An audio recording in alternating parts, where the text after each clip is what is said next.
বিমান তুমি কি খাচ্ছো? কি খাচ্ছো তুমি? পরোটা রুটি। হ্যাঁ, পরোটা রুটি না, এটাকে এগ রোল বলি। Egg roll. তোমাকে এটা কে বানিয়ে দিয়েছে বাবা? মা। মা। আচ্ছা বিমান বলো তো, হ্যাঁ। কাউ কেমন করে ডাকে? হ্যাঁ, হাম। ভালো করে বলো।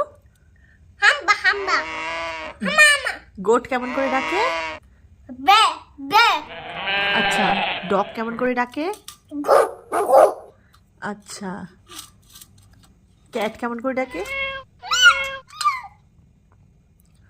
আর বিমান কেমন করে ডাকে? মামা, দেখেন না মামা। ঠিক আছে, তোমরা আবার সাবস্ক্রাইব করে দাও। আমি এবারে একটু খাই।